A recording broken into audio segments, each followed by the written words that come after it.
ప్రజలారా వినరండి ఈ సత్య సువార్త, సర్వజనులారా కనరండి ప్రభు సత్య సువార్త. వినవచ్చిన ప్రియులకు విమోచన యేసు వార్త.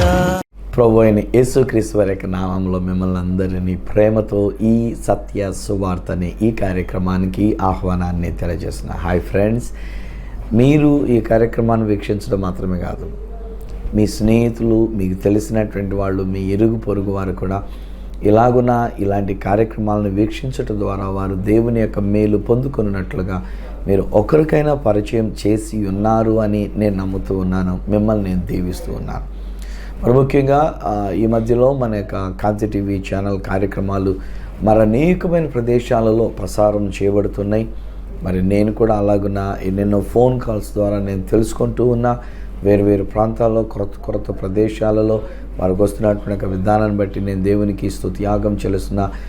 ఇంకా అభివృద్ధి చెందాలి. ఎందుకంటే ఈ సత్య సువార్త అంత్య దినములలో సర్వ శరీరులకు అందించబడాలి. అందరూ మనం ఆ యొక్క సత్యాన్ని మనం తెలుసుకోవాలి. సో ఈ దినం నేను మీతో మాట్లాడుతున్న ఈ అద్భుతమైనటువంటి యొక్క సత్యాన్ని మీరు తెలుసుకున్నట్టు మాత్రమే కాదు, మీతో పాటు మరి అనేక మంది తెలుసుకునేటట్టుగా మీరు చేయగలరు. ఈవెన్ రైట్ నౌ, ఇప్పుడు కూడా ఒకవేళ మీకు తెలిసినటువంటి వాళ్ళు మీ ఇంటి ప్రక్కన లేకపోతే ఎక్కడో ఉన్నటువంటి వాళ్ళు చిన్న ఫోన్ కాల్ చేయండి. మీరు ఇడిచిపెట్టి వెళ్ళక్కర్లే, ఇడిచిపెట్టి వెళ్ళక్కర్లే. Just call them over the phone and tell them so programme is coming, కనుక పలానా కార్యక్రమం వస్తుంది, వీక్షించండి అని చెప్పేసి చెప్పండి. కానీ ఒకటి, వాళ్ళు సువార్తరాజు గారి మీద మనసు పెట్టుకొని చూడకూడదు. సువార్తరాజు అనేటువంటి ఒక వ్యక్తి మీద అభిమానం పెట్టుకొని చూడకూడదు. కానీ సువార్తరాజు గారు చెప్పేటువంటి ఒక సువార్త ఇది ప్రజలు తీసుకోవాలి, ఇది ప్రజలు గ్రహించాలి. సో ఈ దినాన్ని అద్భుతమైన విలువైన సత్య సువార్తని ఇది నేను మీకు పనిచేస్తూ ఉన్నా. ఈరోజు తీసుకున్నటువంటి ఒక వాక్య భాగం కనుక మనం ఆలోచన చేసినట్లయితే, మొట్టమొదటిగా గలతీయులకు రాసిన పత్రిక 4వ అధ్యాయము 4వ వచనం నుండి ఉన్నటువంటి ఒక మాటలు దేని గురించి వ్రాయబడుతున్నాయంటే, యాక్చువల్లీ అది మన ప్రభు రక్షకుడైనటువంటి ఒక యేసుక్రీస్తు వారు ఈ లోకంలోనికి రావటాన్ని గురించినటువంటి ఒక విషయం. గడిచినటువంటి దినాల్లో నేను మీతో మాట్లాడుతున్నప్పుడు చెప్పాను కదా, తండ్రి అయిన దేవుడు, కుమారుడైనటువంటి ఒక దేవుడు. తండ్రి అయిన దేవుడు ఆయన తండ్రిగా ఉండి ఉన్నారు, ఆయన కుమారుడిగా ఉండినటువంటి ప్రభు అయిన యేసుక్రీస్తు వారు ఆయన మానవుడిగా ఈ లోకంలోనికి వచ్చి మనందరి రక్షణ కొరకు ఆయన రక్షకుడిగా సిలువలో తన ప్రాణం పెట్టి ఉన్నారు. సో ఆ యేసుక్రీస్తు ప్రభువుని మన యొక్క రక్షకునిగా మనం అంగీకరిస్తూ ఆ కుమారుని బట్టి మనం దేవుని యొక్క కుమారులంగా ఆ దేవుని యొక్క ప్రేమని మనం తెలుసుకున్నాము అనేటువంటి మాటలు గతంలో నేను మీకు జ్ఞాపకం చేశాను. ఈరోజు కూడా అదే అంశముగా ఒక మాట నేను మీతో పంచుకున్నటువంటిది ఏంటంటే, కుమారుడుగా ఈ లోకంలోనికి వచ్చిన ప్రభు అయిన యేసుక్రీస్తు వారు ఆయన దేని కొరకు, ఎందుకు ఆయన ఈ లోకంలోనికి ఆయన పంపబడి ఉన్నారు అని కనుక ఒక ప్రశ్న మనం వేసుకున్నట్లయితే, గలతీ పత్రిక 4వ అధ్యాయము 4వ వచనం దగ్గర నుంచి ఉన్నటువంటి మాటలు ఆ జవాబుని మనకి తెలియజేస్తున్నాయి.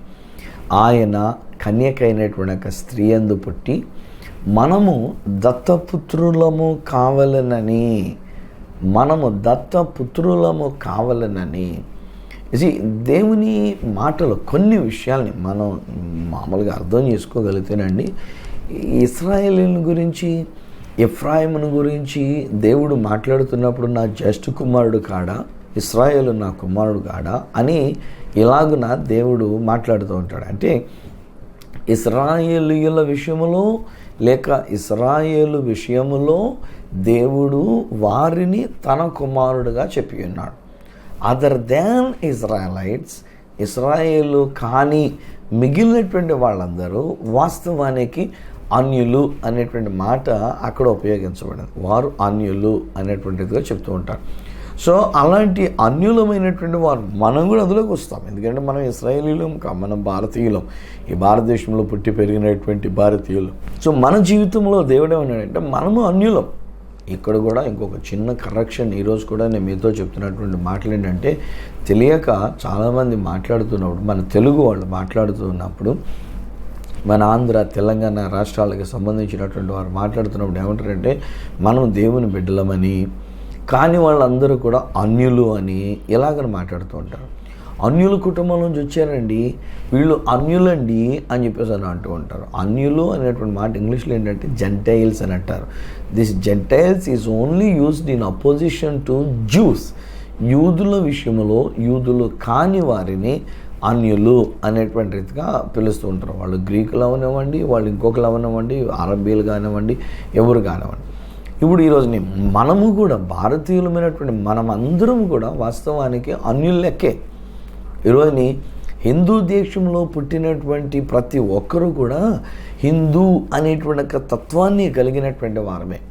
నాకు తెలిసి ఒకవేళ నేను ఒక మాట చెప్పాల్సి వస్తే, పురాతన కాలంలో చాలా కాలం క్రితంగా ఒకవేళ మా తల్లిదండ్రులు లేకపోతే మీ తల్లిదండ్రులు, ఒకవేళ మన యొక్క పితరులైనటువంటి వాళ్ళందరూ కూడా హిందువులుగా ఉండి, హిందూ దేశీయులుగా ఉండి వాళ్ళు విగ్రహాలను పూజించినటువంటి వారే. ఇప్పుడు కూడా అందుకనే నేను ఇజ్రాయెల్ దేశానికి వెళ్ళినప్పుడు సాధారణంగా మేము బెత్లెహేంలో ఉంటూ ఉంటాము. యెరూషలేం దగ్గరలో ఉండేటువంటి బెత్లెహేంలో నివాసం ఉంటూ ఉంటాం. బెత్లెహేం నుంచి ఏ రోజుకి ఆ రోజు మేము బయలుదేరి బయటకు వచ్చినప్పుడు యెరూషలేంలోనికి మేము వస్తూ ఉంటాం. But there is a security. ఎంచేతనంటే బెత్లెహేం అనేటువంటిది పాలస్తీనా భూభాగంలో ఉండినటువంటిది. ఆ సెక్యూరిటీ దాటుతూ ఉన్నప్పుడు మా యొక్క డ్రైవర్ కిటికీ తలుపు తెరిచి, ఆ బస్సు యొక్క కిటికీ తెరిచి అద్దం దించుకొని ఆయన బొక్కర్ తోఫ్ అని చెప్పేసి అని యూదులైనటువంటి వారికి నమస్కారం చెప్పి హిందూ అని చెప్పేసి అని అంటాడు. హిందూ అని అంటే నేను ఒకసారి అనుకోని, ఇదేంటి రా, మేము అందరం యేసుప్రభుని నమ్ముకున్న వాళ్ళం కదా, క్రైస్తవ బిడ్డలంగా మేము ఇక్కడికి వచ్చి ఉన్నాము, హిందూ అన్నాడు ఏంటని చెప్పేసి అని ఒకరోజు నేను అడిగితే, అప్పుడు వాళ్ళన్న మాట ఏంటంటే ఇండియన్స్ని ఇక్కడ మేము మా భాషలో వీళ్ళకి భాషలో హిందూ అని అంటేనే అర్థమవుతుంది అని చెప్పేసి అని అన్నారు. అదే మాట అక్కడ మేము వాడతామని అన్నారు. సో వీఆర్ ఆల్ హిందువులుగా మనం ఉండినటువంటి వాళ్ళం, హిందూ దేశంలో ఉండినటువంటి మనం. అయితే ఇప్పుడు యేసు ప్రభువుని నమ్ముకున్నంత మాత్రాన మనం ఏదో వేరైపోయి ఈ మిగిలినటువంటి వాళ్ళు నమ్ముకొనటువంటి వాళ్ళందరూ అన్యులు అని అలా మనం వాడకూడదు. అది నేను చెప్తున్నాను. అందరూ నా భారతీయులందరూ నా సహోదరులైనటువంటి వాళ్ళే. సో నా భారతదేశంలో, నా హిందూ దేశంలో ఉన్నటువంటి ప్రతి ఒక్కళ్ళు నా సోదరులుగా, అన్యులముగా, మనం అందరం అన్యులంగా ఉండినటువంటి వాళ్ళమే. మనం అందరం కూడా అన్యులంగా ఉన్నటువంటి వాళ్ళం.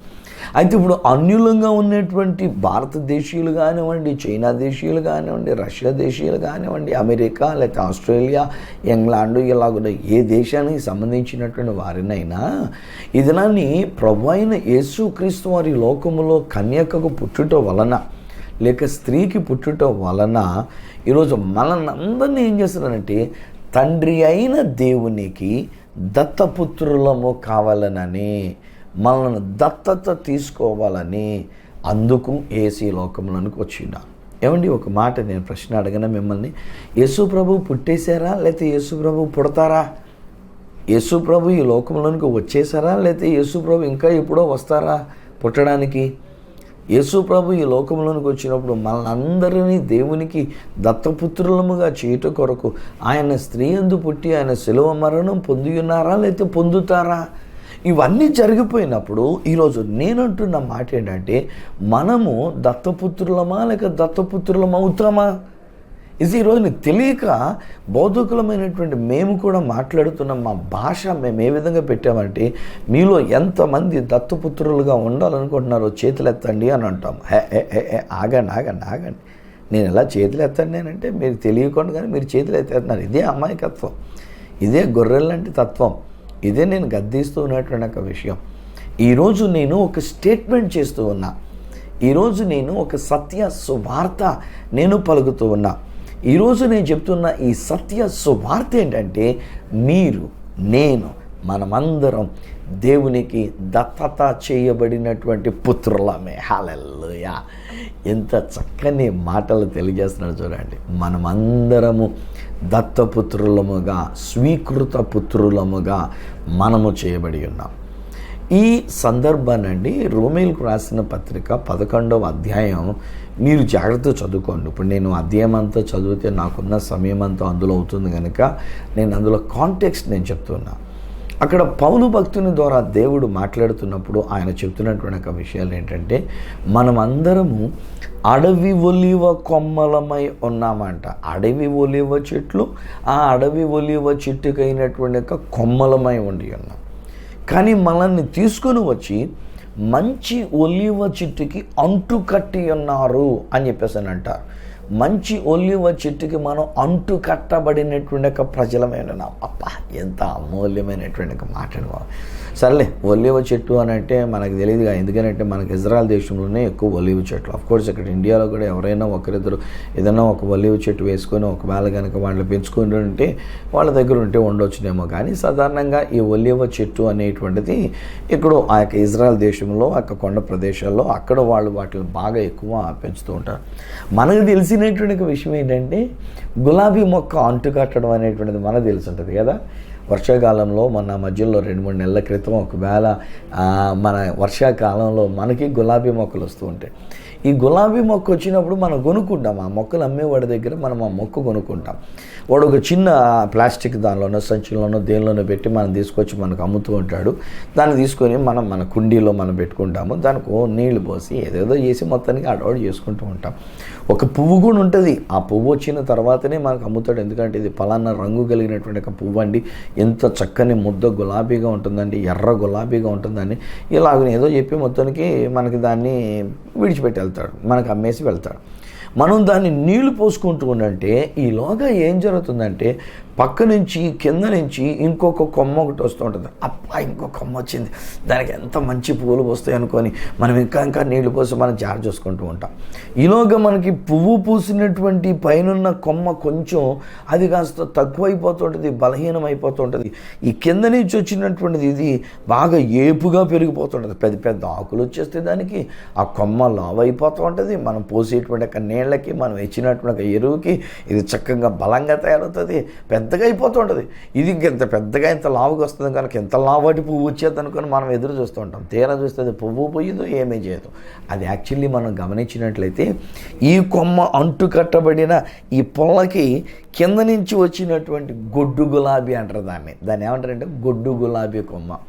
ఈ గొడ్డు గులాబీ అనేటువంటి ఒక కొమ్మకి పువ్వులు పూసేటువంటి ఒక కొమ్మని అంటుకట్టబడిన ఈ కొమ్మ ఏపుగా ఎదగడానికి మనం చూడాలి. కానీ దాని కింద నుంచి అసలు స్వభావంతో కూడినటువంటి ఒక గొడ్డు గులాబీ కొమ్మ ఎదుగుతుంటే దానిని మనం చూసేసుకొని మురిసిపోతూ ఉంటాం. ఒక పువ్వు దానివల్ల మనకి రాదు. అలాగే ఈరోజు నేను దేవుడు సెలవిస్తున్న మాట ఏమన్నాడంటే మనల్ని అడవి ఒలీవ కొమ్మగా ఉన్న మనల్ని, చెడ్డ ఒలీవ కొమ్మ ఉన్న మనల్ని తీసుకొని వచ్చి మంచి ఒలీవ కొమ్మకు అంటుకట్టి ఇప్పుడు మనల్ని మంచి ఒలీవ చెట్టు అని మనల్ని పిలుస్తున్నాడు. ఇదండి దత్తత అంటేను. I'm not eligible to be called as a son of God. దేవుని కుమారుణ్ణి అని అనిపించుకోవడానికి నాకు అర్హత లేదు, ఆ యోగం లేదు, ఆ భాగ్యం లేదు. నేను యాక్చువల్లీ అడవి ఒలీవ కొమ్మని, అన్యుడిగా ఉండినటువంటి వాడిని. మా ముత్తాతలు కూడా విగ్రహాలను పూజించినటువంటి వాళ్ళే. కానీ ఈ దినాన్ని నా తండ్రి ప్రభువుని నమ్ముకొని ఉన్నారు. మా పెదనాన్నలు, మా చిన్నాన్నగారులు వీళ్ళందరూ ప్రభువుని నమ్ముకొని ప్రభునందు మంచి సేవకులుగా వాళ్ళు జీవిస్తూ వచ్చి ఉన్నారు. ఈరోజు నేను నా బిడ్డలైనటువంటి వాళ్ళు మేమందరము ఆ యొక్క వంశములో నుంచి వస్తూ ఆ ప్రభు యొక్క సేవలు మేము చేసుకుంటూ ఉన్నాం. కారణం ఏంటంటే దేవుడు మమ్మల్ని దత్తత తీసుకొని ఉన్నాడు. మమ్మల్ని దేవుడు ఒక దత్తపుత్రులనుగా చేసుకొని ఉన్నాడు. స్వీకృత పుత్రులముగా మమ్మల్ని చేసుకుని ఉన్నాడు. అర్హత లేనటువంటి మమ్మల్ని తన కుమారులుగా దేవుడు మమ్మలను చేసుకుని ఉన్నాడు. అబ్బా, ఎంత విలువైన మాట. ఈవెన్ నిన్నటి దినాన్ని నేను మీతో మాట్లాడుతూ ఉన్నప్పుడు కూడా చెప్పాను కదా, వాస్తవానికి మనం ఆలోచన చేసినట్లయితే మన ప్రభు అయిన యేసుక్రీస్తు వాని గురించి తండ్రి అయిన దేవుడు 2 సార్లు ఆయన వాడినటువంటి ఒక పదం ఏమిటంటే ఈయన నా ప్రియమైన కుమారుడు, ఈయన యందు నేను ఆనందించుచున్నాను. ఇంకొకసారి అనగా తాబోరు కొండ మీద ఈయన నా ప్రియమైన కుమారుడు, ఈయన మాటనే మీరు వినండి అని చెప్పేసి అని అంటూ ఉంటాడు. సో ఇప్పుడు యేసుక్రీస్తు వారు అసలైన సిసలైన తండ్రి అయిన దేవుని యొక్క ప్రియమైన కుమారుడు, లేక అద్వితీయమైన కుమారుడు. అలాగనే దానికంటే ముందు కృపలో తన యొక్క మాట చొప్పున ఇశ్రాయేలు ప్రజలైనటువంటి వారిని తన యొక్క కుమారులుగా పిలుచుకొని ఉన్నాడు. కానీ ఇప్పుడు మనందరి విషయంలో దేవుడు అంటున్న మాట ఏంటంటే మనము దేవునికి దత్తపుత్రులమై ఉన్నాము. హై ఫ్రెండ్స్, ఈరోజు నేను మీతో చెప్తున్నటువంటి మాట ఇది. ఈరోజు దేవుడు మనకిచ్చిన గొప్ప భాగ్యం ఇది. అఫ్కోర్స్ ఈరోజు మనం మన అమ్మ నాన్నలకు పుట్టినటువంటి వాళ్ళమే లేండి. నేను కూడా రెవరెండ్ ఈఎం జాకబ్ గారికి, చిరంజీవమ్మ గారు అనేటువంటి తల్లిదండ్రులకు పుట్టినటువంటి వాడిని నేను కూడా. సో అలాగే మనందరం కూడా మనకి భౌతికమైనటువంటి ఒక తల్లిదండ్రులు ఉండి ఉన్నారు. ఇది శరీరానికి సంబంధించినటువంటి ఒక తల్లిదండ్రులుగా మన తల్లిదండ్రులు అయినటువంటి వాళ్ళు. Let's be proud of them and ఓయ్. మనం అలాగని చెప్పేసి మనం దేవుని యొక్క కుమారులంగా దేవుడు దత్తత తీసుకుంటున్నాడని చెప్పానని ఈరోజు మన తల్లిదండ్రులను నిర్లక్ష్యం చేయొద్దు, మన తల్లిదండ్రులను అలక్ష్యం చేయవద్దు. వాళ్ళని బట్టి దేవునికి స్తుతియాగం చెల్లించుకుందాం, వాళ్ళని బట్టి దేవునికి కృతజ్ఞతలు చెప్పుకుందాం. కానీ ఈరోజు దేవుని యొక్క వాక్యాన్ని బట్టి నేను మీతో మాట్లాడుతున్నటువంటి ఒక మాట ఏమంటానంటే, మనమందరము తండ్రి అయిన ఆ దేవునికి దత్తపుత్రులముగా స్వీకరించబడి, అంటుకట్టబడిన వారముగా మనము స్వీకరించబడి, ఈ దినాన్ని ఆ దేవుడు మనల్ని దత్తపుత్రులను కూడా అనట్లేదని బాబాయంగాను. అది ఆయన యొక్క ప్రేమ, అది ఆయన యొక్క మంచితనం. ఈరోజు నా దేవుడు మనల్ని ఏమన్నాడంటే, మీరందరూ నా కుమారులై ఉన్నారు అని అంటున్నాడు. ఎఫెసీయులకు రాసినటువంటి ఒక పత్రిక 1వ అధ్యాయం 4వ వచనం నుండి 6వ వచనం వరకు ఉన్నటువంటి ఒక మాటలలో కనుక మనం చూసినట్లయితే, మన విషయంలో దేవుడు అంటున్నాడు కదా, మనమందరము యేసుక్రీస్తు నందు దేవుని కుమారులముగా మనం పిలవబడినట్లు, దత్త కుమారులంగా కాదు, దత్తపుత్రులను కాదు, దేవుని యొక్క కుమారులనుగా మనం పిలవబడినట్లు తండ్రి మనకెట్టి ప్రేమను అనుగ్రహించినాడు. జగత్తు పునాది వేయబడక మునిపే ఆయన మనలను ప్రేమించి ఆయన నిర్ణయించినాడంట. నా ప్రియ స్నేహితులారా, ఈయన మాటలు వినిచున్న వాళ్ళారా, మీరు అన్యులు గారు, మనం అన్యులము కాము. ఎవరు మనల్ని అన్యులు అనడానికి వీల్లేదమ్మా. ఈరోజు నేను దేవుని యొక్క వాక్యాన్ని బట్టి మీకు ప్రకటిస్తున్న ఈ సత్య సువార్త ఏంటంటే, మీరు మీ కుటుంబీకులైనటువంటి వారు, నేను నా కుటుంబం, అలాగనే మన యొక్క వంశం, మన యొక్క బంధువులు, మనకు తెలిసినటువంటి వారు, మనందరి విషయంలో దేవుడు అంటున్నాడంటే, వాస్తవానికి మనం అన్యులం, కానీ ఇప్పుడు దేవుని యొక్క ప్రేమను బట్టి, యేసు క్రీస్తుని బట్టి మనమందరము దత్తత తీసుకునబడినటువంటి దేవుని కుమారులమై ఉన్నాము. మనము దేవుని కుమారులం. ఇది సాధారణంగా ఎవరైనా ఒక బిడ్డని దత్తత తీసుకున్నప్పుడు సర్వసాధారణంగా వాడిని దత్తత చేసుకున్నాము అనేటువంటి ఒక విషయం ఆ బిడ్డకి తెలియడానికి ఇష్టపడరు, ఎవరిని కూడా చెప్పడానికి ఒప్పుకోరు. ఒకవేళ ఏదైనా విషయంలో ఆ బిడ్డకు ఒకవేళ తెలిసి, ఏంటి డాడీ, ఏంటి మమ్మీ, నన్ను దత్తత తీసుకున్నారంట కదా, పలానోళ్ళు చెప్పారని అంటే వెంటనే మనం కోపడ, ఆడికి ఏం తెలుసు, ఎవరది అలా నీతో మాట, ఎవతది కావాలంటే మన కోపం మనం ఎక్కువైపోయి ఏమంటాడు, ఎవతది నీతో చెప్పినటువంటి ఒక మాట, నువ్వు నా కొడుకురా, నువ్వు నా కూతురు అమ్మాయి అని అంటారే కానీ, నువ్వు దత్తత తీసుకున్నానరా, నేను ఎక్కడో దొరికితే తీసుకున్నానరా, ఎవరో కనేసి పడేస్తే తీసుకున్నానరా, లేకపోతే వాళ్ళు అక్రమంగా సంపాదించినందు చేత, అక్రమంగా కన్నందు చేత, పెళ్లి కాకుండా నా పిల్ల కన్నందు చేత ఆ పిల్ల దగ్గర నుంచి నేను కొనుక్కున్నానరా అని ఏ తండ్రి పెంచుకుంటున్నటువంటి తండ్రి కానీ తల్లి కానీ అలా చెప్పరు కదా. ఒకవేళ మరీ అలా చెప్పారు అంటే ఏదో ప్రాబ్లం అన్నమాట. కానీ నా దేవుడు అలాంటివాడు కాదు. నా దేవుడు మనల్ని బయటికి పంపేసే దేవుడు కాడు. నా దేవుడు మనకు అన్యాయం చేసే దేవుడు కాడు. వాస్తవానికి నన్ను దత్తత తీసుకున్నాడు, కానీ ఇరువని ఏమన్నాడంటే, నన్ను తన కుమారుడుగా ఆయన నన్ను పిలుస్తున్నాడు, తన కుమారుడిని అని అంటున్నాడు. గలతీయులకు రాసిన పత్రిక 3వ అధ్యాయం 26వ వచనం దగ్గర కూడా చెప్తున్నటువంటి ఒక మాటలు ఏమంటాడంటే, మనమందరము యేసుక్రీస్తు నందు విశ్వాసము వలన దేవుని కుమారులమై ఉన్నాము. ఎంత విలువైన మాట చూడండి. మనమందరము దేవుని కుమారులమై ఉన్నాం. విశ్వాసమును బట్టి మనమందరము కూడా దేవునికి కుమారులమే, ఏం తిరగలేదని అందులోని. ఈరోజు నేను చెప్తున్నా, ఒకవేళ మీరు కానీ, లేక మీ కుమారుడు కానీ, మీ కుమార్తె కానీ, మీ కుటుంబీకులు కానీ, ఒకవేళ వాళ్ళు వేరేగా ప్రవర్తిస్తూ ఉన్నా, ఒకవేళ వాళ్ళు వేరేగా ఉంటూ ఉన్నా, ఒకవేళ దేవునికి దూరంగా ఉంటూ ఉన్నా, ఒకవేళ వాళ్ళు చెడు వ్యసనాలకు బానిసలు అయిపోయి ఉన్నా, వాళ్ళు ఇంకా పాపములో, అక్రమములో, చెడుగులో ఒకవేళ వాళ్ళు జీవిస్తున్నా, ఈరోజు నేను చెప్తున్నామేనండి, ఎవరో చెప్పింది ఏమో నాకు తెలియదు, కానీ ఎవరో ఎలా చెప్పారో అది నాకు అనవసరం. కానీ ఈరోజు దేవుడు నా ద్వారా మీతో మాట్లాడిస్తున్నటువంటి మాట ఏంటంటే, you are still a son of God. మీరు దేవుని కుమారులై ఉన్నారు. You understand this? అసలు ఆ ఒక్క మాట మీకు అర్థమైతేనండి జీవితం మారిపోద్దండి, మనకు హృదయం మనకు మారిపోద్దండి. నేను you are a son of God. మీరు దేవుని కుమారులై ఉన్నారు, మీరు దేవుని యొక్క కుమార్తె అయి ఉన్నారు. మనల్ని దేవుడు దత్తత తీసుకున్నా ఆ దేవుడు అంటున్న మాట ఏంటంటే నా కుమారుడు అని చెప్పేసి అని ఈ రోజున మీ గురించి ఆ దేవుడు చెప్తున్నటువంటి మాట. వారేవా ఎంత అద్భుతమైనటువంటి. టేక్ దిస్ గాస్పల్, ఈ సత్యస్సు వార్తను తీసుకోండి.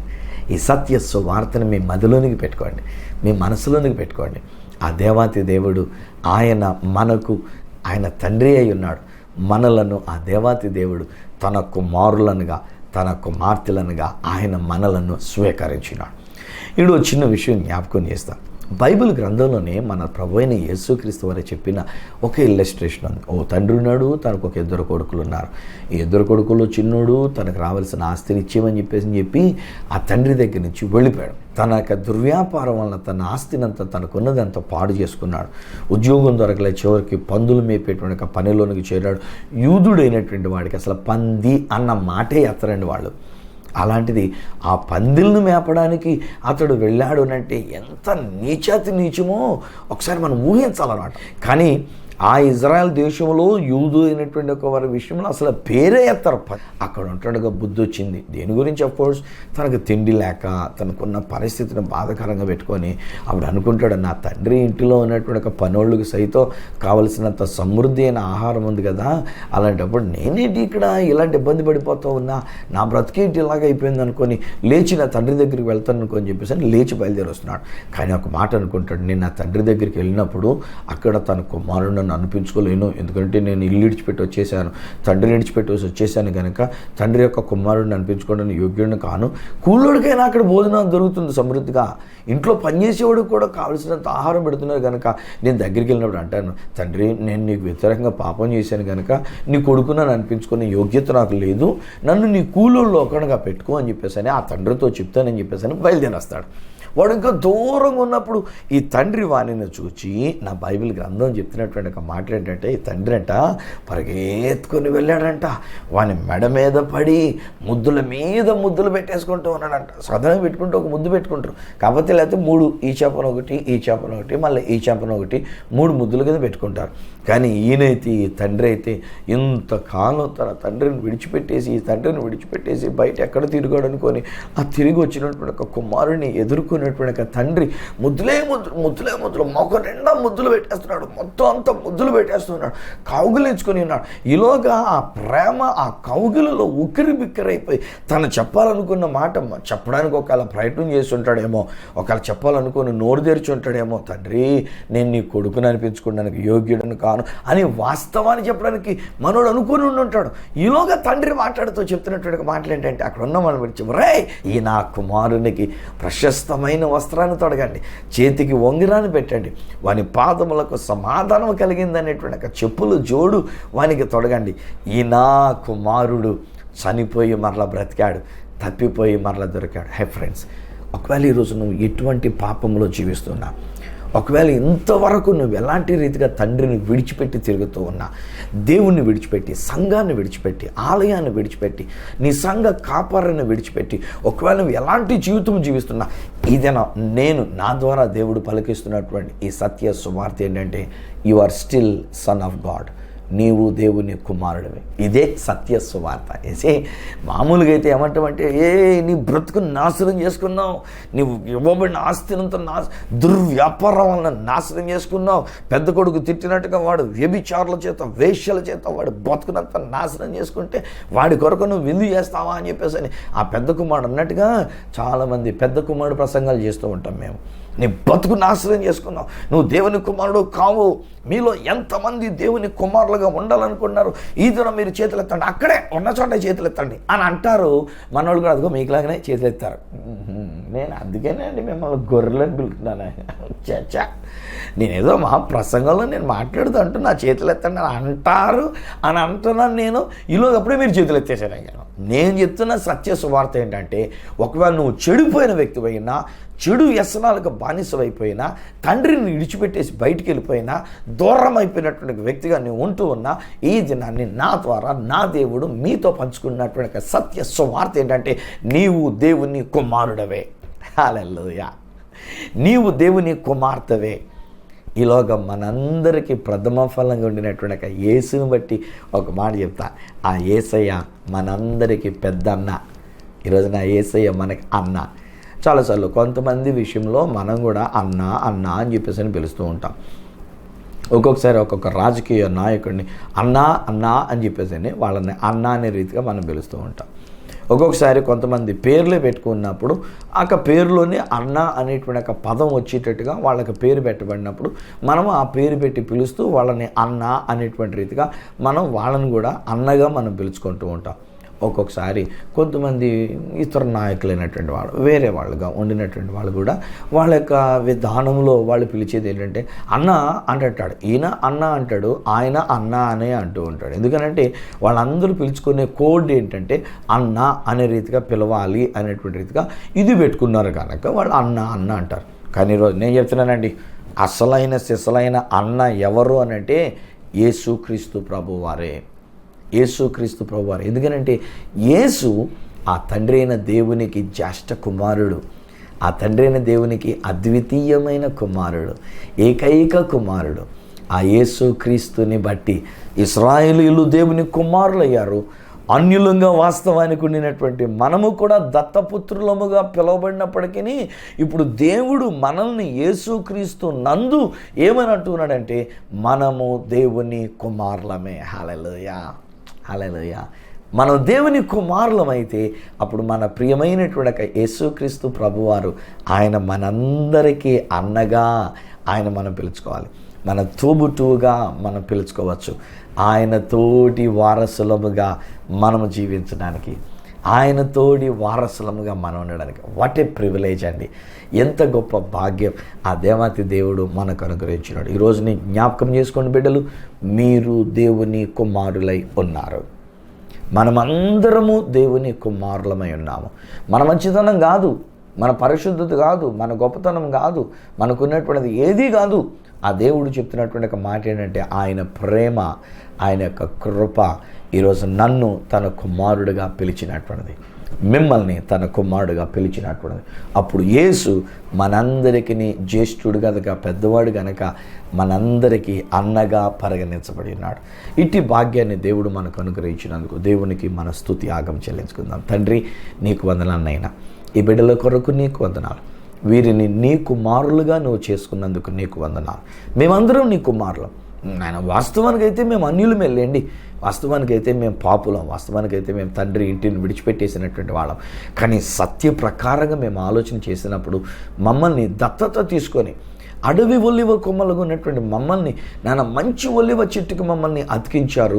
అలాగనే మేము అన్యులమైనటువంటి మమ్మల్ని యేసుక్రీస్తు నందు మీ కుమారులనుగా మీరు మమ్మల్ని చేర్చుకొని ఉన్నారు కనుక నీకు స్తోత్రాలు. ఈ సత్యం ప్రజలు గ్రహించాలి. వీరందరూ కూడా, ఈ కుటుంబం, ఇక్కడున్న ఈ బిడ్డలనైనా నీ కుమారులు అనే భావన వారు తెలుసుకోవాలి. యేసుక్రీస్తు వారు మా అందరికంటే పెద్దవాడు కనుక ఆయన మా అన్న అనేటువంటి ఒక భావన ఇది మేము కలిగి ఉండాలి. అలాంటి ఒక భావనతో ఈ బిడ్డలను దీవిస్తూ అన్నను, యేసు అనేటువంటి ఒక అన్నయ్యను కలిగినటువంటి వీరు మేమందరం కూడా నీ ప్రియమైన కుమారులంగా, నీ యొక్క కుమారులంగా నాన్న మేము ఆ యొక్క ప్రతి మేలు మేము అనుభవించినట్లు, ప్రతి మేలులను మేము అనుభవించినట్లు నీ కృప ఈ బిడ్డలందరికీ దయచేసినందుకు నీకు స్తోత్రాలు చెల్లించుకుంటూ యేసు శక్తి గల నామమున ప్రార్థించి పొంది ఉన్నాము తండ్రి. ఆమేన్, ఆమేన్. తండ్రి, కుమార, పరిశుద్ధాత్మలను దేవదేవుని దీవెన ఆశీర్వాదం ఆయన బిడ్డలుగా మీకు, మీ కుటుంబానికి అంతటికి నిత్యము తోడయుండి నేను మనమందరం దేవుని బిడ్డలముగా, దేవుని కుమారులముగా జీవించినట్లు సహాయం చేసి నడిపించును గాక. ఆమేన్, ఆమేన్. వెల్ స్నేహితులారా, మీరు దేవుని కుమారులై ఉన్నారు. సో డోంట్ లుక్ అట్ వాస్తవం వైపు చూడకండి. ఈరోజు సత్యమైన సువార్త ఏంటంటే యేసుక్రీస్తు నందు మీరు, మనమందరం దేవుని కుమారులమై ఉండి ఉన్నాము. ఈరోజు మీరు పొందుకున్న మేలులు, మీరు పొందుకున్న అనుభవములు ఒకవేళ నాతో మీరు పంచుకోవాలని కోరుకుంటే, ఆ మధ్యలో ఒక సిస్టర్ గారు చాలా చక్కగా చెప్పినారు, అయ్యా మీరు ఇలాగ అంటూ వచ్చినారు కదా, అందుకే నేను చెప్తున్నా, మీరు నాతోనే మాట్లాడి ఉన్నారు, నా గురించి మీరు మాట్లాడి ఉన్నారు, నన్ను మీరు ధైర్యపరిచినారు. మీ మాటలు వింటుంటే నా దుఃఖం, నా కష్టం అన్నీ కూడా తొలగిపోయినాయి. మీరు చెప్పన్నారుగా, అందుకే మీకు ఫోన్ చేసి చెప్తున్నానని చెప్పేసి అని ఒక సిస్టర్ గారు నాకు ఫోన్ చేసి చెప్పినారు. May the lord bless you అమ్మా. ఆ సిస్టర్ గారికి అలాగే మీ అందరికీ కూడా నా దీవెనలు. మీరు పొందుకున్న మేలు నాతో చెప్తే నేను గర్వించడానికి అవకాశం తెచ్చుకోను. ఎంతమంది ఇలాగ మేలు పొందుకున్నారని చెప్పడానికి కాదు, కానీ బట్ నా ఉద్దేశం ఏంటంటే నేను మీతో కలిసి దేవుని స్తుతించడానికి, దేవుని మహిమపరచడానికే నేను అడుగుతున్నాను. ఫోన్ చేయకపోయినా నాకు అభ్యంతరలే, మీరు మెసేజ్ పంపించకపోయినా నాకు అభ్యంతరలే, బట్ స్టిల్ నేను చెప్పాలి కనుక నా అడ్రస్ చెప్తున్నా. నా అడ్రస్ ఈ సత్య సువార్త, సమర్లకోట 533440, తూర్పుగోదావరి జిల్లా, ఆంధ్రప్రదేశ్. అడ్రస్ మరొకసారి చెప్తూ ఉన్నా, ఈ సత్య సువార్త, సామర్లకోట్ 533440, ఈస్ట్ గోదావరి డిస్ట్రిక్ట్, ఆంధ్రప్రదేశ్. అప్పటికి ఒకవేళ నాతో మీరు ఫోన్లో మాట్లాడాలని కోరుకున్నట్లయితే నా ఫోన్ నెంబర్స్ 9848110907, 9440040992, 888855276662. ఒకవేళ నాకు ఈమెయిల్ చేయాలనుకున్నట్లయితే నా ఈమెయిల్ ఐడి esatyasuvartha@gmail.com. మళ్ళీ రేపటి దినాన్ని ఈ సత్య సువార్త కార్యక్రమంలో మిమ్మల్ని కలుసుకునేటంత వరకు మిమ్మల్ని అందరినీ మనకు అన్నగా ఉండిన ఆ యేసయ్యకి చేతుల్లోనికి మిమ్మల్ని అప్పగిస్తూ మీ దగ్గర సెలవు తీసుకుంటున్న మీ ప్రియమైన సహోదరుడు ఈ సత్య సువార్త రాజు.